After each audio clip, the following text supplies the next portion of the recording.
All right, so so x1 is moving to the right and m2 is moving to the right as well. Okay. Do one more time. We're gonna have m1 moving to here, m2 moving to here.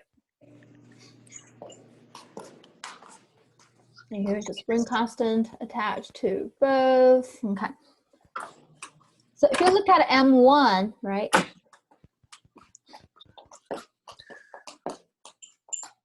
Is someone walking? All right. Here is M1. Okay. So M1 is attached to the spring K1 and spring K2, right?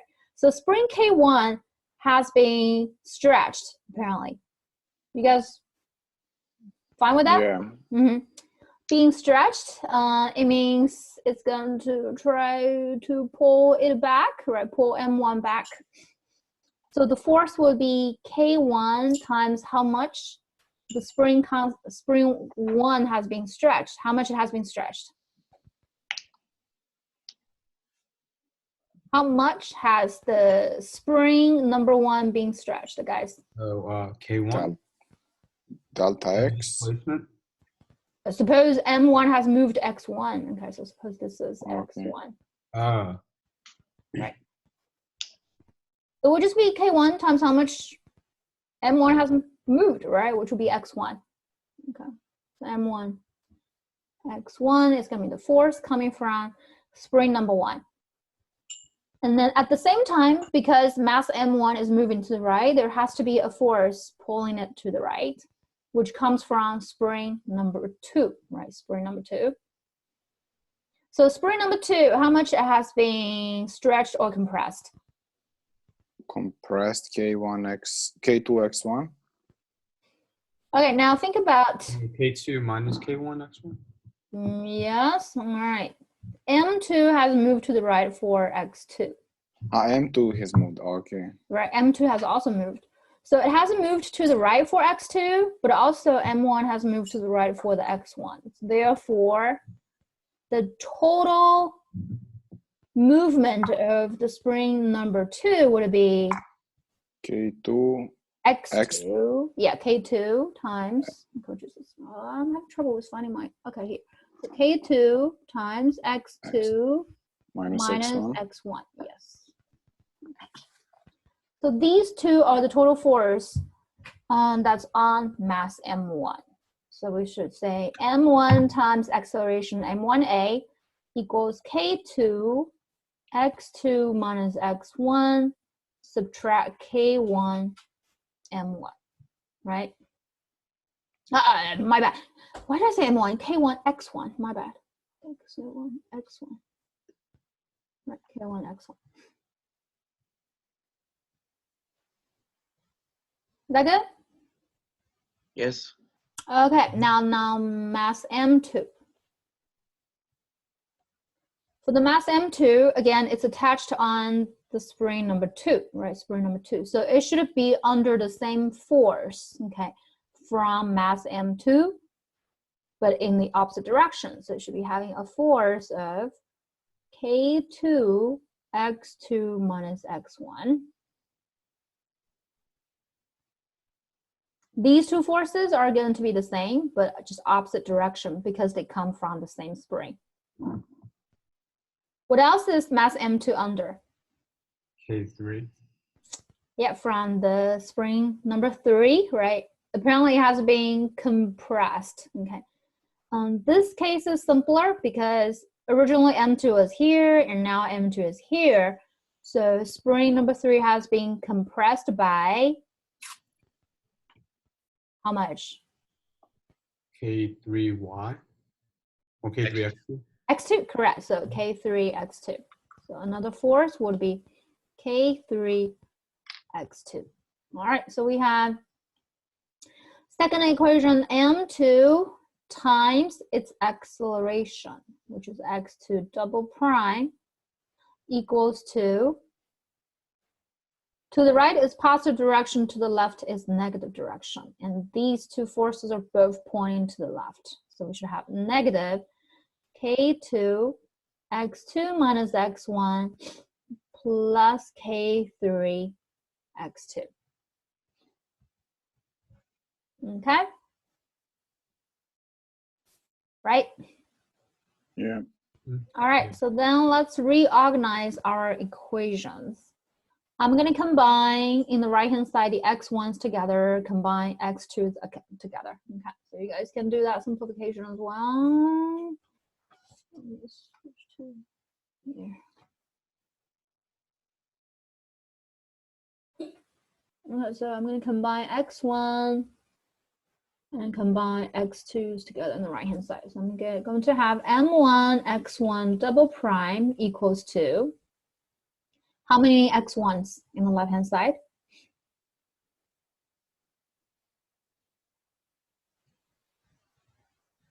We should have negative k1 x1 and negative k2 x1, right?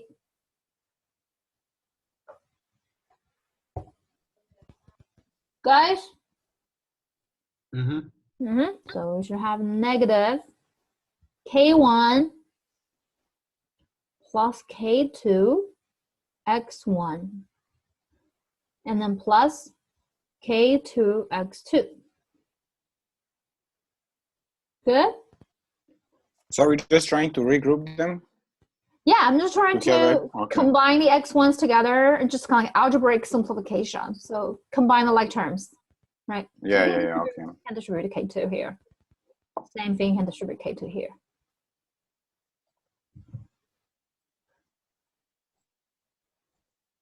Second equation turns to m2 x2 double prime equals to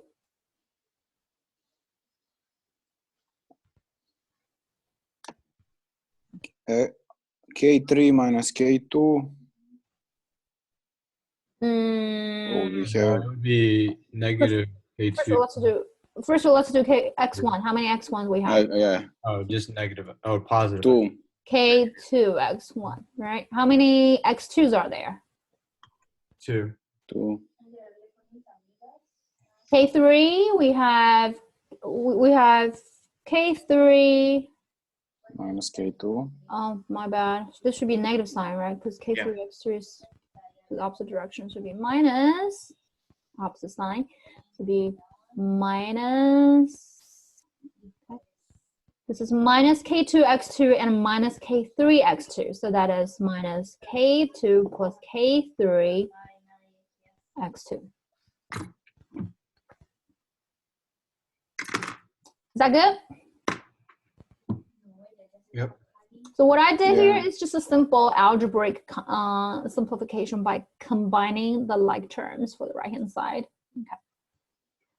So that you can see the coefficient of x1, x2 very easily in this way. Okay, so coefficient of x1, coefficient of x2. Now let's put this in matrix form, okay, because we've been using eigenvalues, so you're gonna have matrix. Let's convert this into matrix. What are our unknowns? X1, X2. So x1, x2. Then the left-hand side, okay. This is related to their derivative, right? Second order derivative. X vector second order derivative will just be x1 double prime and x2 double prime, correct?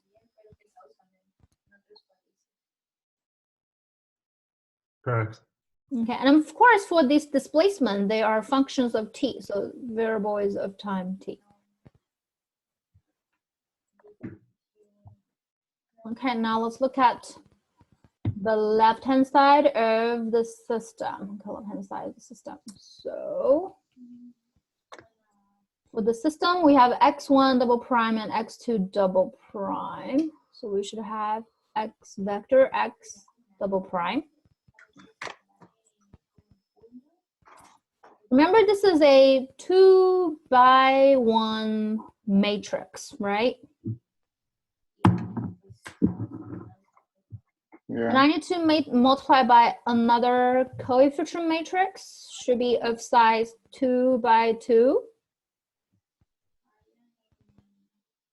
Once you have this coefficient matrix times this x double prime, we would have a 2x1 product matrix, which is going to be this M1 X1 double prime, M2 X2 double prime. So what are the entrants here? Would it be our K's and K2s and stuff? Guys, no, let's focus on the left-hand side first of all. So we're looking at M1 X, yeah, so coefficient for M1, yeah, coefficient for X1 double prime will be M1. M1 0. 0. And 0 M2. 0 M2, correct. Does that make sense? Yeah. Okay. And right-hand side, we have, right-hand side is easy, right? X1, X2, X1, X2. So that's just, if I put this here, so X1, X2. And I can copy the coefficients. So I have negative K1 plus K2, K2, K2, and negative K2 plus K3. And again, this vector right here is just going to be our vector X.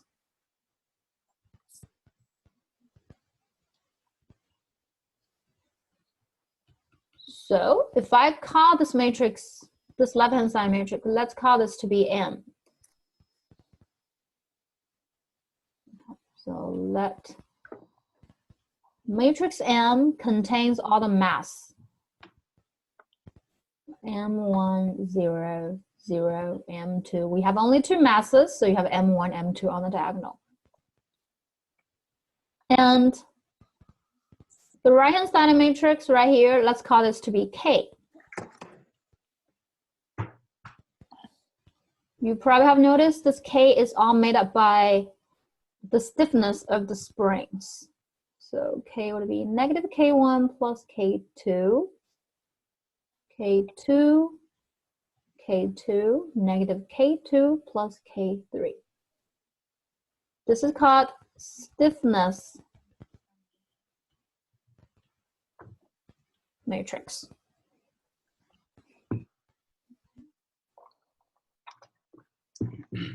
So then the system could be written as matrix M times X double prime equals to right-hand side matrix K times vector X. Right? Yeah. And this is a equivalent matrix equation. And we are solving for vector X.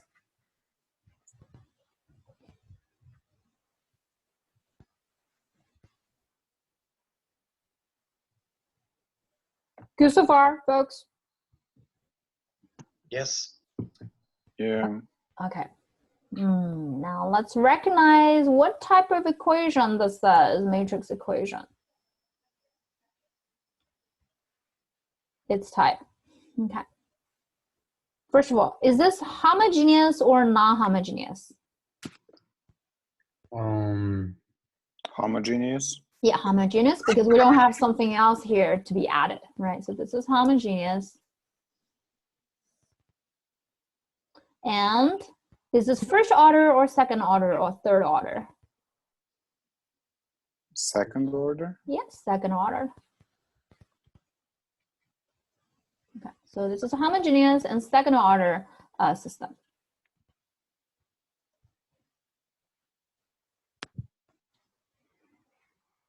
So this is the matrix equation for the mass spring system if we're only given with 2 mass and 3 springs. Okay. This mass spring system could be written in short as matrix M, which represents the mass, times X double prime, okay, which is related to the acceleration, equals to stiffness matrix K. K looks like this, and times X itself. Okay, folks, if you take a look at the mass M and if you take a look at the mass M matrix and the stiffness matrix K, do you sort of see some pattern? Do you see the pattern? So like the K2, like the Oh, third inputs are just both the same. And Yeah, so if you keep adding stiffness onto it, can you sort of tell what's going to be the next entries on this matrix K? Let's try to do this on page 2, okay? Page 2 is the general case of mass spring system. Okay, general case. wait, so you're asking like a 3x3 matrix? Yeah, so we're gonna have like more masses and more spring. Let's suppose in general. Okay, so let's see here. Okay, so in general, let's assume that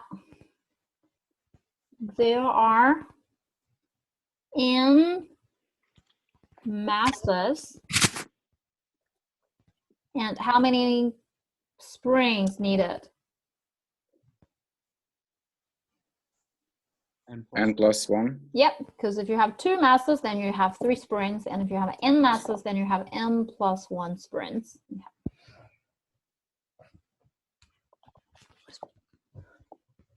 Okay, so then we can sketch the graph, right?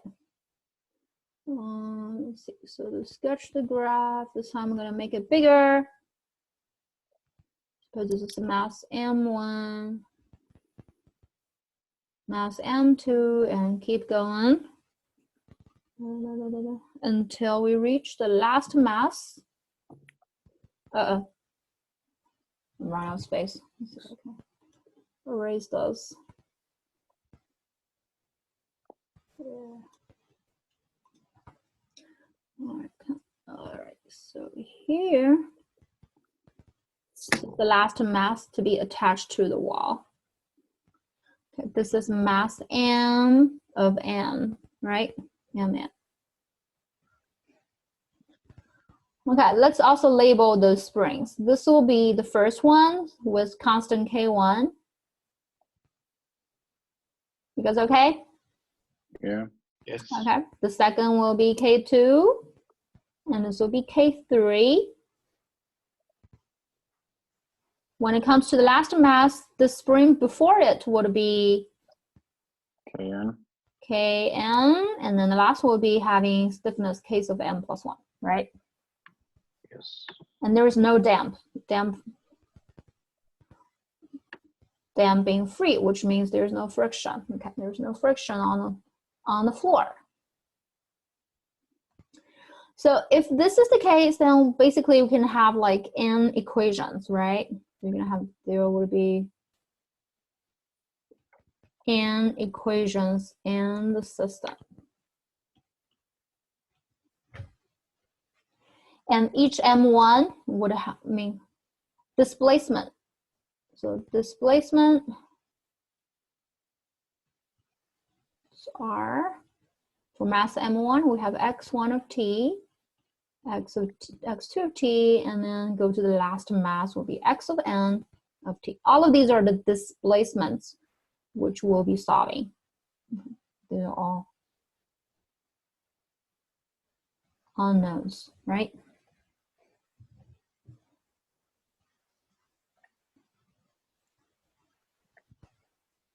Good so far? Yes.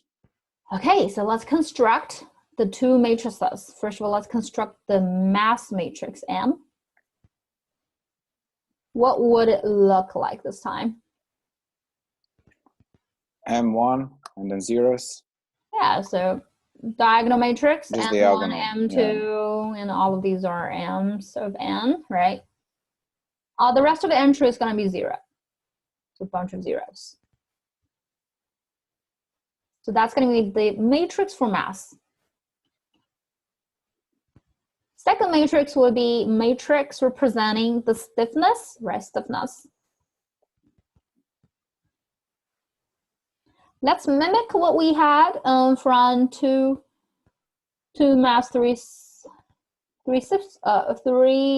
spring case. So you should have negative K1 plus K2 in the first row, right? Mm-hmm. Right, so let's go ahead and do that.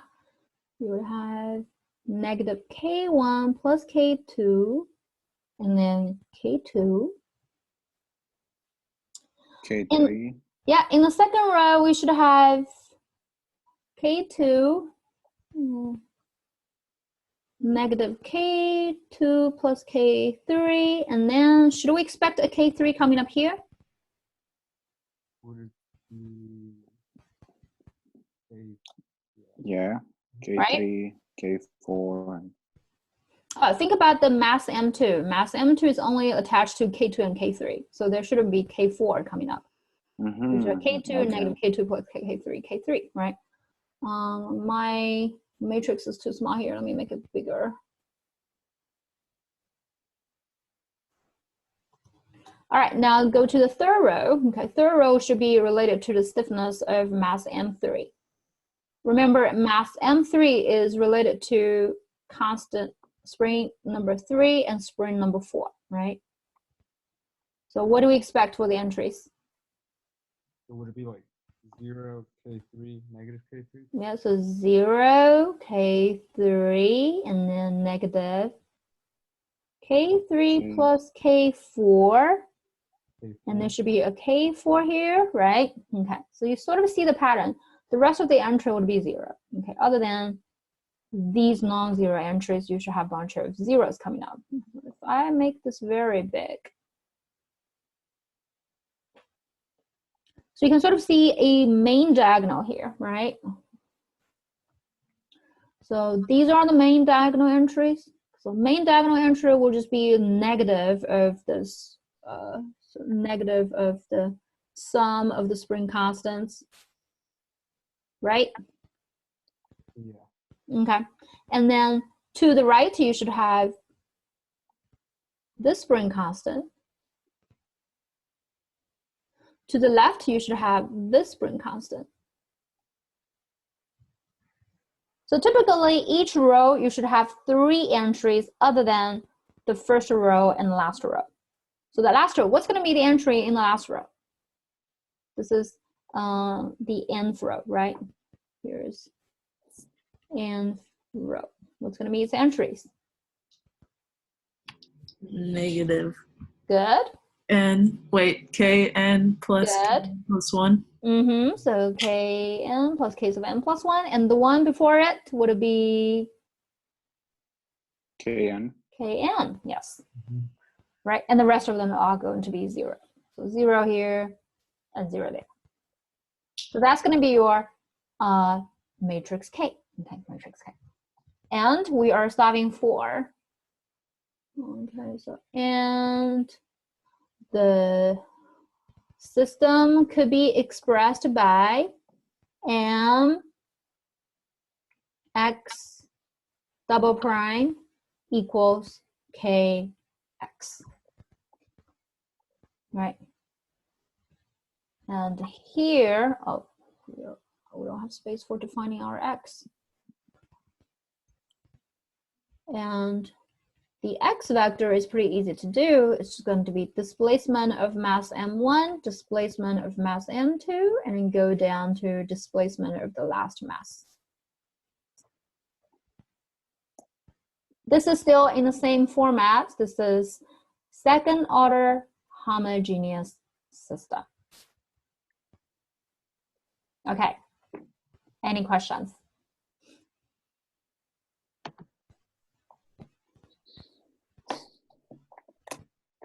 Any questions, folks? Nope.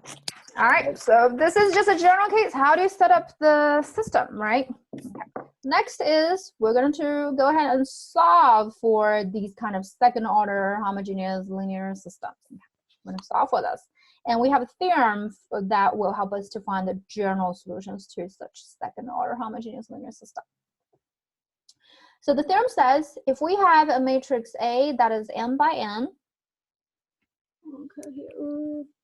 Okay, so let matrix A be n by n matrix with n distinct negative eigenvalues, which applies to our case here, okay, because it's going to have negative eigenvalues. Suppose the lambda 1 would be a negative value, lambda 2 will be a negative value, and lambda n will be negative value as well. They're all distinct. They have associated eigenvalues v1, v2, v sub n. Then the general solution to the system, which is our system, right? This is our system here. X double prime equals ax in general would be this boxed item. So it's going to be okay. Vector x, which is the general solution, would be summation of some cosine, some sine, matching for complex values because it's negative eigenvalues, and times v sub I.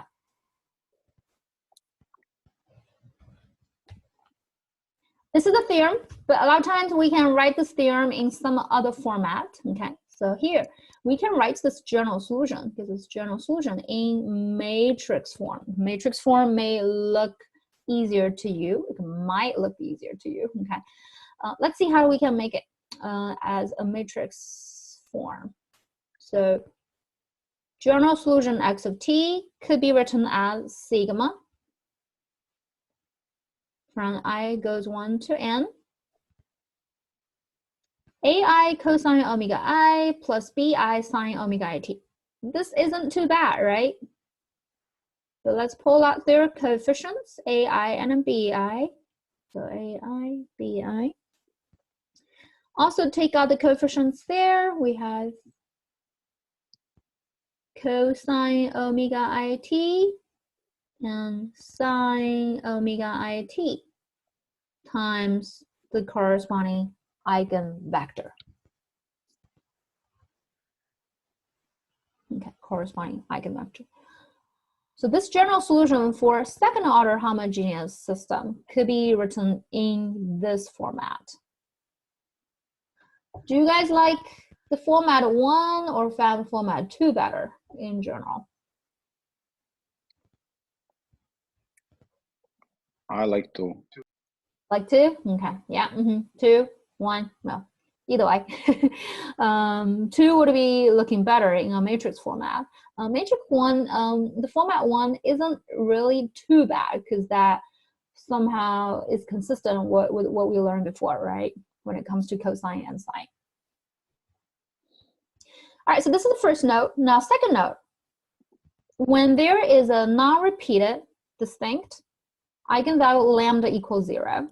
Okay, 0 is not negative, but this is a special value between positive, in between positive and negative. So suppose we have eigenvalue lambda equals 0 with vector v sub 0. The corresponding part of the general solution will just be,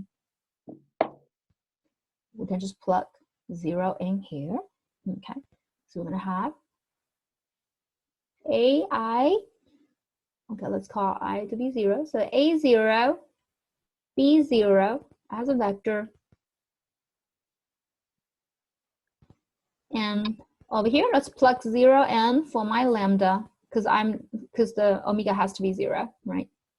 The cosine 0t, which would be 1, sine 0t, which would be 0, and its eigenvector v sub 0.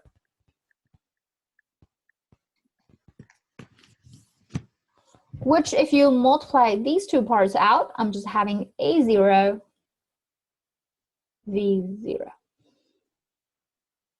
Oh, by the way, yeah, sine t. Ooh, I forgot about the t here. My bad. We should have A0 plus B0t, okay, because that's not negative. So A0 plus B0t, V sub 0, okay, will be, is the corresponding part of general solution. This is for the case when you have a zero eigenvalue. Okay, zero eigenvalue. If it's not zero eigenvalue, then we use this format. These are for negative eigenvalues.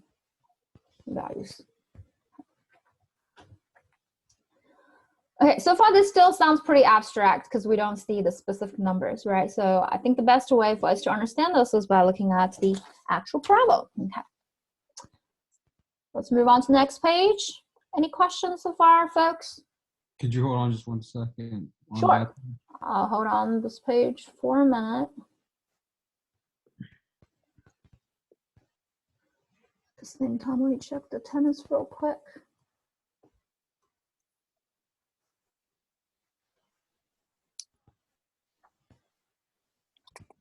Okay.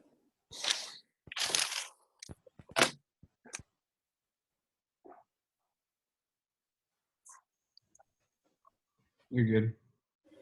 Is everything good for you guys? Yeah, Okay. I just need to write really quick. No problem. But I'll it's hold good. on to this. I'm done. I Okay. copied. Yeah, even later I'll upload the annotated copy on my courses, Yeah. right? Yeah, when I miss, I just go and check. So Yeah, sure. that's fine. Okay, so that finishes this page. And now let's move on to the page C. On the next page, there are some additional information. Sometimes we may need to use this because we need to look for M inverse. Okay.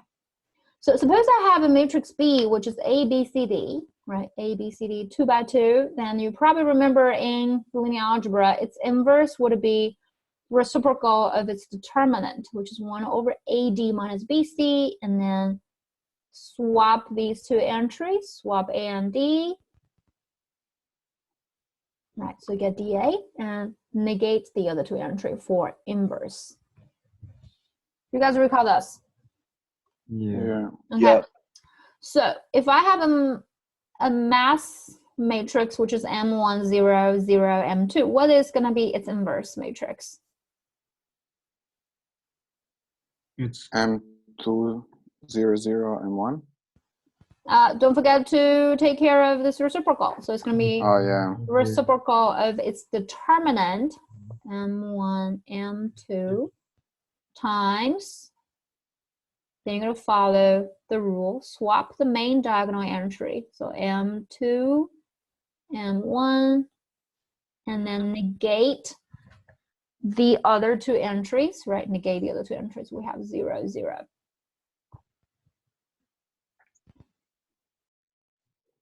Good? Yeah. Can we simplify this further? We can distribute this coefficient 1 over M1, M2 to M2, 0, 0, M1. So if I multiply this inside, the first entry would be 1 over. 1 over M1, second entry will be 0, third will be 0, and the last one will be 1 over M2.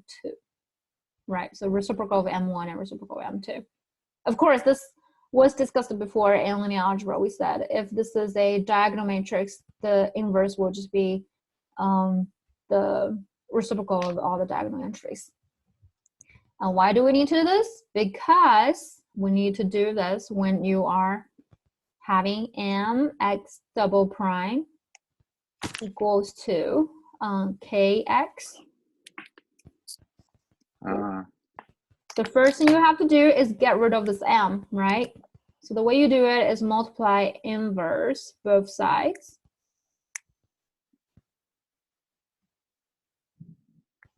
Recall this? yeah. So you Yeah. can get rid of this m. That will give you x double prime equals to, now this would be my a, x. Okay, ax. So here you need this m inverse, the inverse of the mass matrix, which isn't hard. Okay. And once you got this format, you can apply the theorem that we just discussed, theorem 1. Okay, m x double prime equals ax. So let's go ahead and work on our example 1. Okay. For a mass sprint system with 2 masses and 3 sprints, we have M1 equals 1, M2 equals 2, K1 equals 1, K2, K3 both equals to 2. And let's solve for the general solution. X vector equals to x1 and x2, where x1, x2 are displacement of mass 1 and mass 2. All right, I'm going to ask you guys to first of all set up the matrix M and set up the matrix K.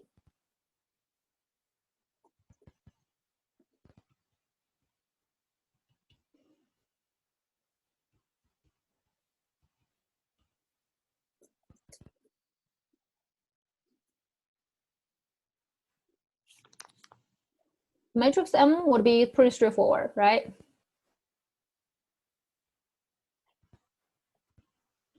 Would just be 1, 0, 0, 2.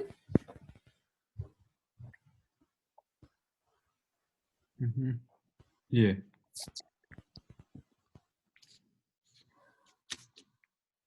Okay, let's go ahead and work on the matrix K.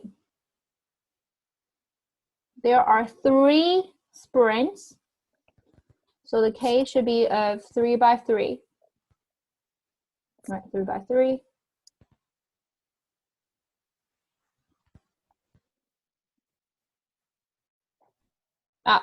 Sorry, still 2, because we are looking only for 2 elements. My bad, so it'll be 2 by 2. Yep, so we should have negative K1 plus K2, K2.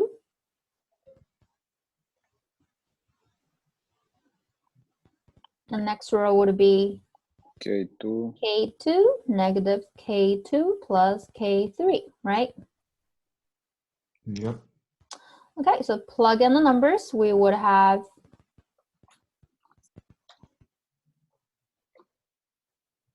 okay, so plug in the numbers. We would have negative.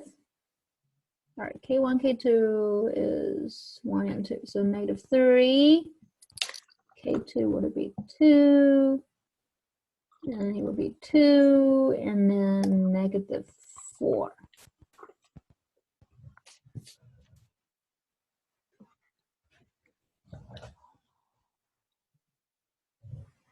Is that right?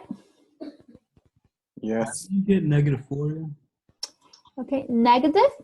First with a negative sign, and you plug in K2 and K3, right?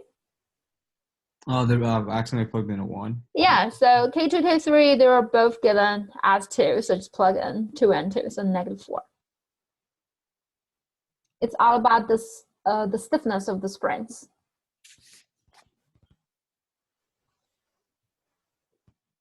You guys okay so far? Okay, so once we have M and a K, and we have our unknown matrix, which is X. All right, so here's X. Well, therefore, okay, so therefore, M X double prime would be KX.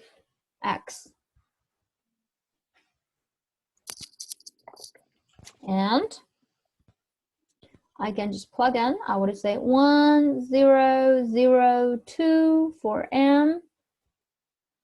X double prime equals to my K,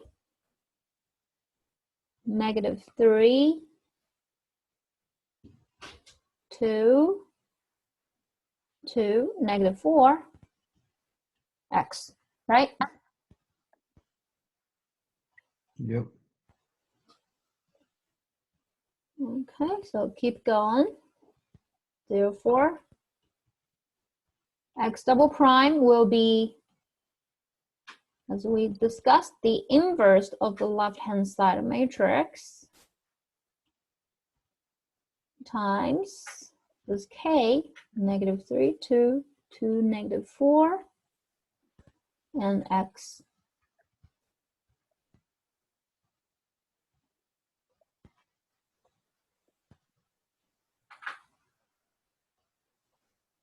Good so far? Yeah. Because we need to get rid of this matrix M, right? The way we get rid of it is multiply by its inverse. If you haven't taken linear algebra, you can just think about you need to multiply by its reciprocal. Okay. So here reciprocal or inverse will just be reciprocal of these two elements. So 1, 0, 0, 1/2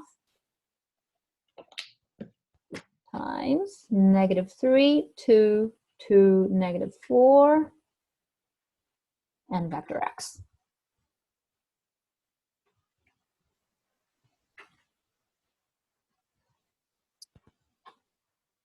Good so far? Yep. Yeah. Okay, next let's just do multiplication. So multiply these two matrices. I'll give you guys a few minutes to get the multiplication, get the product of those two. We'll come back just in a minute.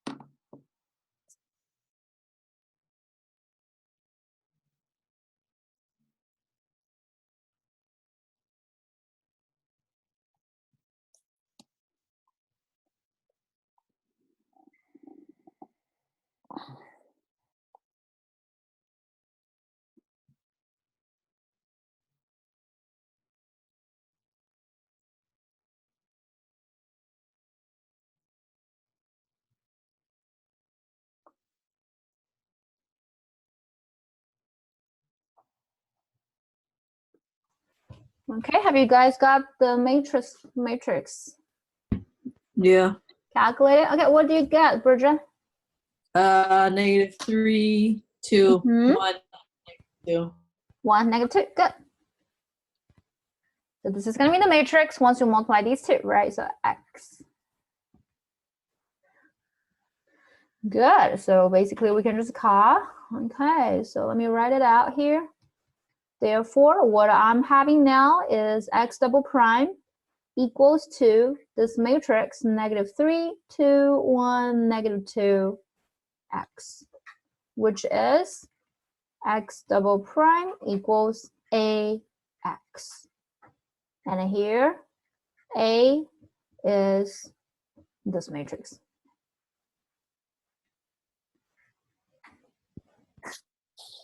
You guys okay? Yes. Okay, so we need to have this A because we need to use our theorem, right? The theorem that I put over here matches x double prime equals ax.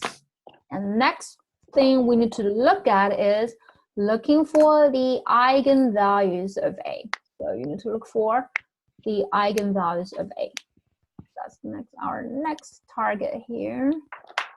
I'm gonna go to next page. All right, I hope you guys have enough space there. Next, let's find eigenvalues of matrix A. Okay. Again, matrix A is -3, 2, 1, -2.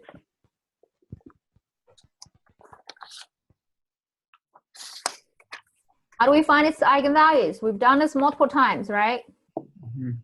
So A minus lambda I set determinant equals 0. So pretty straightforward. -3 minus lambda, -2 minus lambda, and then copy 2 and 1 there. So 2, 1. This determinant should equal to 0.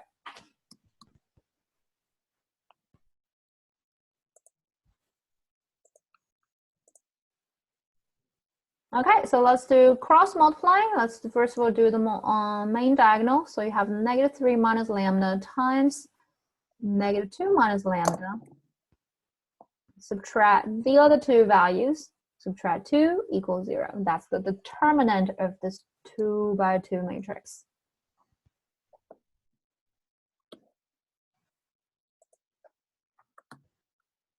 Everything good? Yep. And let's FOIL this -3 minus lambda times -2 minus lambda. Okay.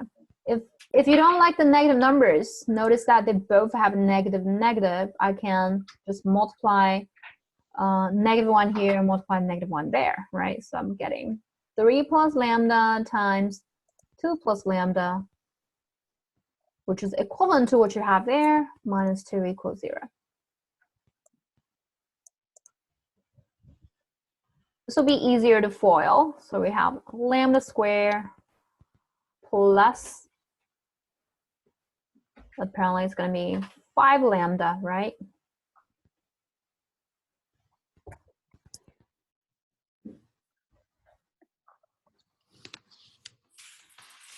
And what's next?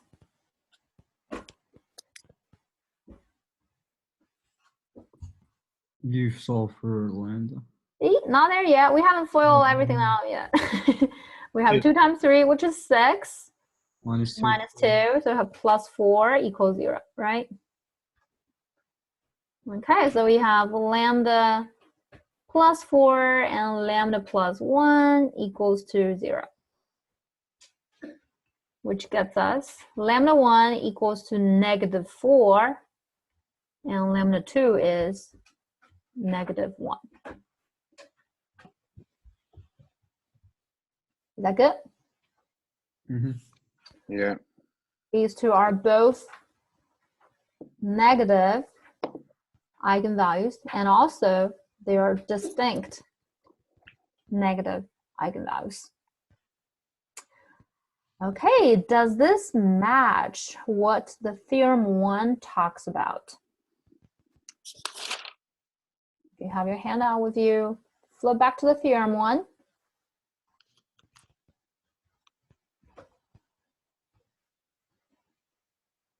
Theorem 1 says if matrix A has n distinct negative eigenvalues, and of course real and those eigenvectors, then we can find the general solution, blah, blah, blah, blah, blah, blah, right? Mm-hmm. Okay. So we do have negative eigenvalues listed. Okay, we have 2 negative eigenvalues. Let's find the corresponding omega 1 and omega 2 for those lambda 1 and lambda 2. Okay, so I'm going to continue from where we left. Okay, so we're going to let lambda 1, which is -4, to be negative omega 1 squared. Then what's going to be omega 1?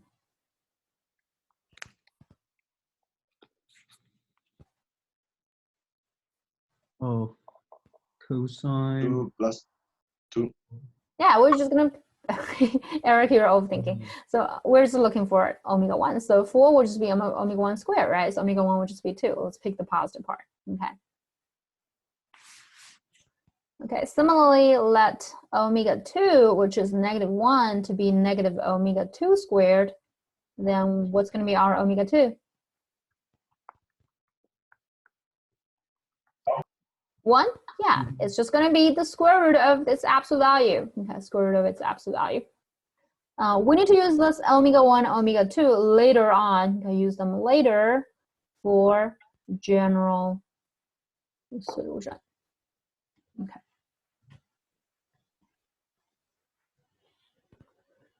Okay, now we figure out omega 1, omega 2. Next, we need to look for eigenvectors of lambda 1 and lambda 2. So let's write down the next step.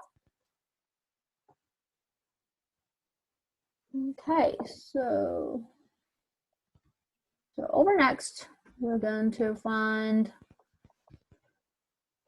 eigenvectors associated with lambda 1 equals -4 and lambda 2 equals -1. Have we done this multiple times, looking for eigenvectors? Yeah. Okay. So first of all, for lambda 1 equals to -4, we should have A minus, right, lambda I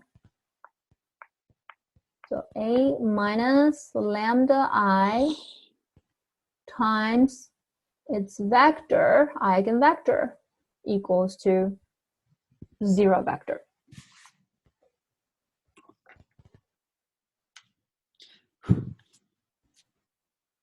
Let's write down A minus negative 4i.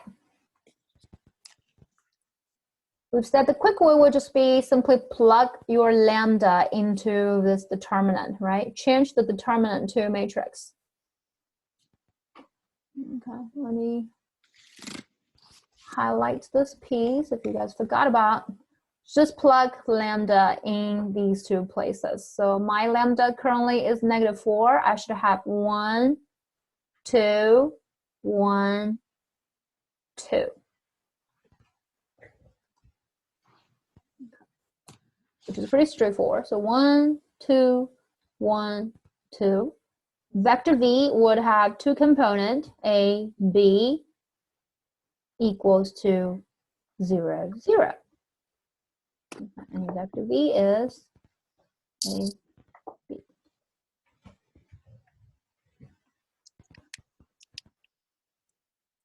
Okay, this is a pretty easy case, right? Especially the entries are the same, the first row and second row. That just tells you A plus 2B. So multiply this row with this column. A plus 2B equals 0 for equation 1.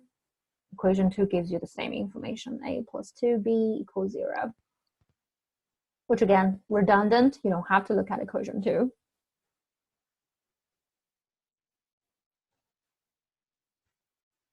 Okay.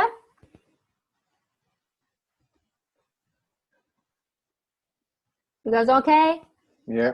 Yeah. Okay. So then that tell us A would be negative 2B, right?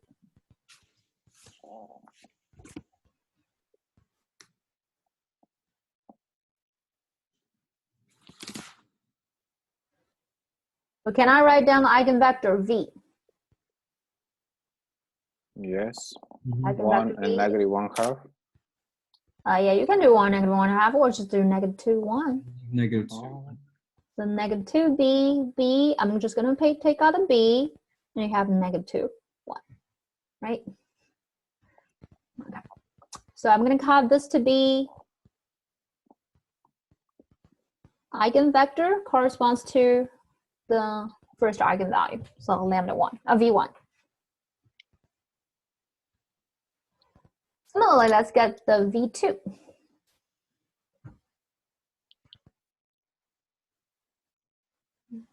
So for lambda 2 equals negative 1, I'm going to have A minus negative 1i times V would be 0 vector. Here V is still 2 component, A, B, C, D.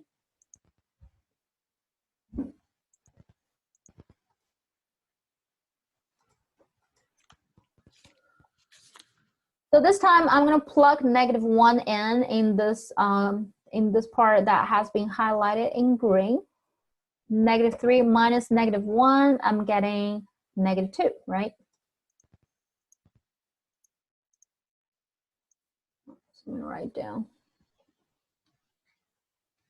negative 2, 2. Second row, I'm going to plug negative 1 in here. So I have 1, negative 1.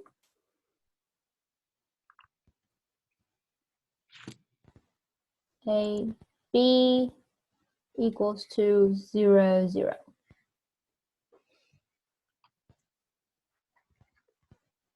Good so far?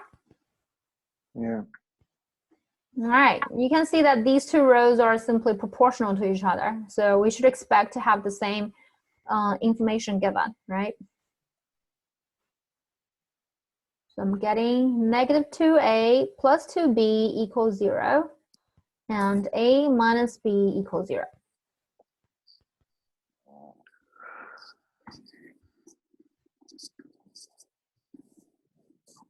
All right, you notice that these two equations are the same by nature.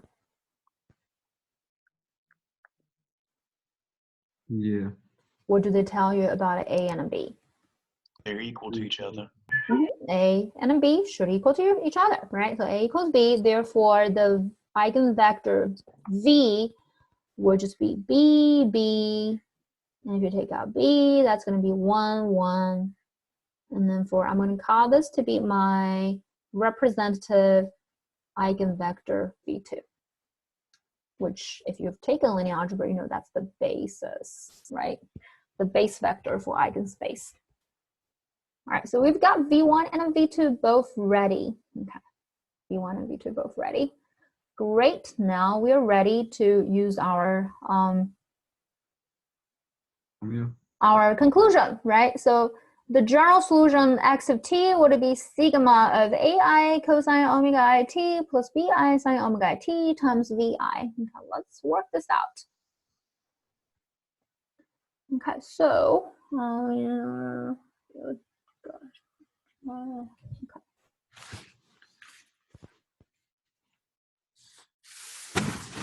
Therefore,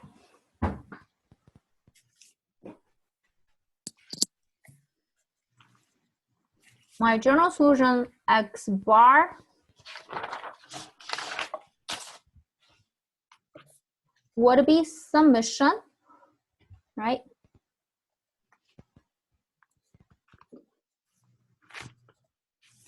You guys okay? Yes. Now, because I have V1 and V2, so I should have summation I goes from 1 to 2. And let's remember that matrix format. So it'd be AI, BI. And then you have cosine omega IT, sine omega IT times VI, right?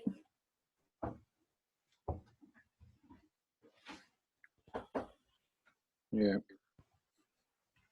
Okay, or if you don't want to do this way, you can just say it's summation of AI cosine omega IT plus BI sine omega IT. If you don't like the matrix form, and times VI, this would also be fine. I goes from 1 to 2. For some students, this might be easier for you to do. Okay. Okay, now next takes a little bit of space. Let's go ahead and do the summation. First of all, let's do I equals 1, right? I equals 1. So I'm going to have A1 cosine omega 1. Okay, let's recall what's my omega 1? 2. 2. What's my omega 2? 1. Okay, so A1 cosine omega 1, so that's be 2t plus B1 sine omega 1, again 2t, right? So A1 cosine 2t plus B1 sine 2t times my V1. V1 is what you computed over there. This is your V1, that's negative 2, 1. So write down negative 2, 1. Okay. And next will be I equals to 2, right? Because we're doing the sigma. When I equals to 2, I should have A2 cosine omega 2t. So omega 2t, which is 1t, plus B2 sine t, and times V2. So V2 here is 1, 1.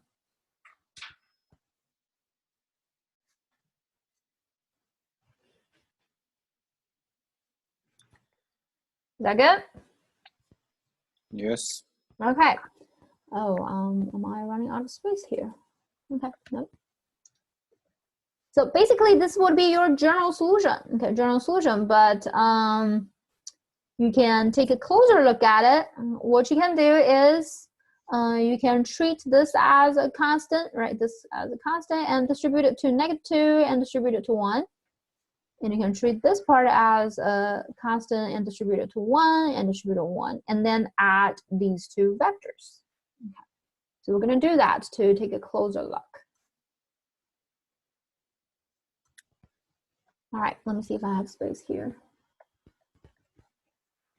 So eventually I'll come up with a one single vector. And I'm having -2 times -2 times a1 cosine 2t plus b1 sine 2t. Okay.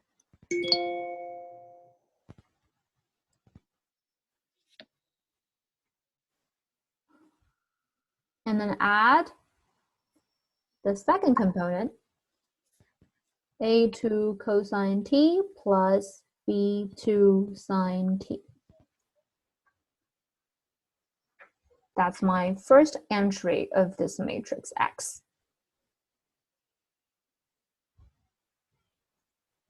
What's your second entry, guys? Just copy. Mm-hmm. So we A1 do cosine 1 2t. times this whole thing, right?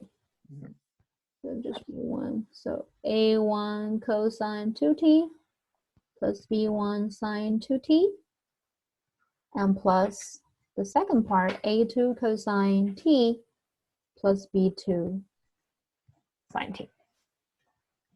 What do these tell us? What are our x, x1 and x2? Correct. So this first entry will be x1 of t. Second will be x2 of t. And again, these x1 of t and x2 of t represents the displacement of those two masses, right?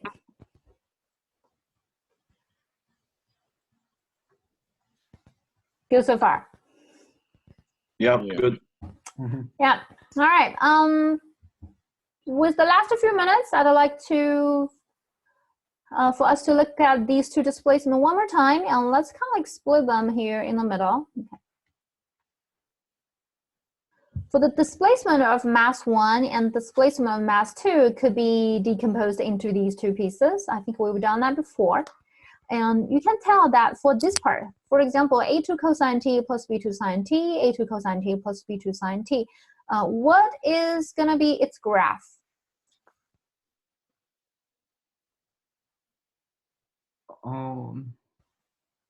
Will like the amplitude be determined by if we had a initial condition? Correct. So basically, you can write this as c2 sine t plus alpha, right?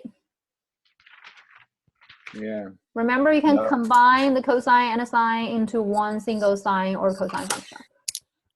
Yep. So they have the same, okay, same vibration, okay, same vibration for this part. And look at the other part. I think we've also talked about this. The a1 cosine 2t plus b1 sine 2t. Both of these two could be written as c1 sine 2t plus another angle beta, right?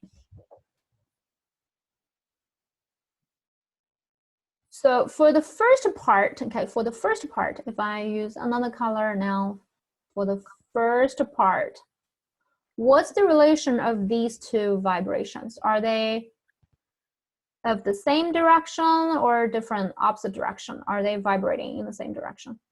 Are they moving? Yeah, so moving in an opposite direction. An opposite direction because of this -2 and a +1. And amplitude, this will determine your amplitude, right? This amplitude is 2 times of the other amplitude. Okay. The second part, if you compare these two, they are moving in the same direction. And the vibration is with same amplitude. Right, same amplitude. Have we seen a similar pattern for the cases before?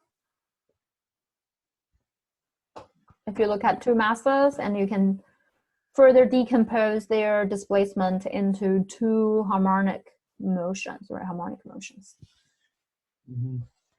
All right, so that's what we did today. I think that's a lot. Any questions, folks? No. Good. Okay, No let me ask. questions. Yes. No, no No questions. question. Okay, Sorry. no question, Milan. Sure. I thought you were saying I have a question. Any other folks? What about Donovan? Hey, Donovan. Are you here, Donovan?